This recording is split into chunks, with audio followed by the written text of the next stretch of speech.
We're approaching 5 hours here and it's still rocking and rolling. So I don't know what really drove her to doing these kind of streams.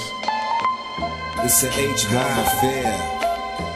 Alright? We're supposed to be shooting on the backlot. Trust me, Bruce and Firinne are gonna steam up the screen once we get them on the ship. We've been in production for over 2 months. Yes, I understand that, but fellas, we're not making that film anymore. I'll tell you why.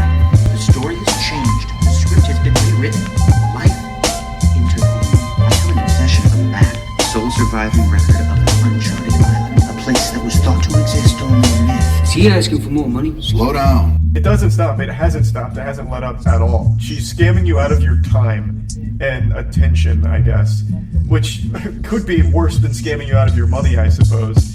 She doesn't make nearly as many subs as all of the other hot tub streamers do, so I don't even really understand what the motivation is to continue doing these like countdown streams as opposed to just doing like a hot tub stream at this point. She used to do like body painting and stuff, but now it's mainly this. Fazbear Threya, he came to visit, except you're always visited by one streamer in particular. Hers is the first recommended channel for some reason, and I saw her name pop up, I recognized it, and I got curious. This was like 3 months ago now. This is how so many people found her channel and started talking about it. So 3 months ago, I clicked on her stream to see what the controversy was, like what does she do that makes people so upset? And what I found is pretty shocking. Because they're not ready. Some people are ready, some people are not ready. Did you catch the Famora story? Yeah, I did a video about it today. Let's see. Anybody actually watch this thing? Kind of curious. Let me get a YouTube channel recommendation. Help me pass the time. Firinne, YouTube fame is not equal to real life fame or real life success. I can't blame you. That one, I could see all the quality journalists looking for the opportunity of virtue signals for a few. Oh, yes. Line of credit generally for short-term expenses. Long-term should be financed with long-term loans, not working capital. Well, some people don't get either. No idea how American law works. I live in Canada, but is there a way to amend an amendment? The saddest part of my entire experience was at one point, they had me sign a bunch of paperwork for the CAD. No, that like the waiver of liability, ability to work on your CAD. And then they had me sign a form that was strange to me. They had me sign a form that promised I would be nice to them. And it was at that point that I just, like, my heart sunk. Are you so used to people being pieces of shit to you that you actually have to make your client sign a form for them to be nice? It fucked me up inside. I actually left after signing that. I left. I went to the ATM. I got $100 and I left them as a $100 tip. Like, I'm sorry for your other customers.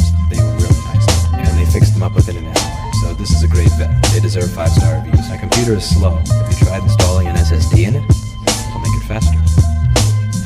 Wisest pieces of advice that I've ever gotten, because I didn't know what to do, and he barely taught me, and there was barely anybody at his gym doing any training. I asked him what to do, and he said, do the SSI. What do you think that means? Get on SSRIs? Possibly.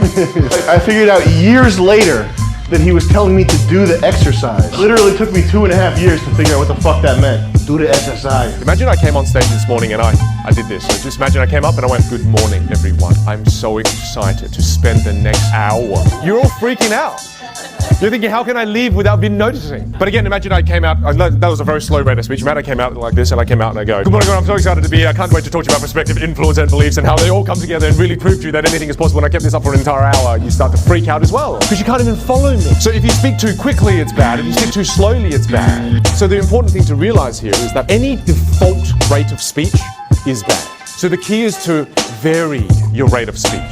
You go quickly when you want to show passion. You slow down when you're explaining something new so people can absorb it. And people naturally lean in when you move your rate back and forth. I was often saying things just so that I would win arguments and be right. And then I also noticed that when I was doing that, I had a deep sense of falsehood and disquiet, right? And I felt that when I was really paying attention, I could see that doing that made me weak. It made me weak and defensive and prideful and narcissistic, all of those things. And then insistent that I was right and kind of totalitarian. And so then I started to listen to what I was saying and to feel it out. Now, I was reading Carl Rogers at the same time, and he believed that your actions and your words should be in alignment. But not only that your physiological being and your words should be in alignment. He said if you paid enough attention, you could tell when you were, let's say, not being true to your core self, something like that. And I think that's a test for the authenticity and the truth of the words, is that they're not prideful, they're not designed to win, they're designed to provide you with a firm foundation under your feet.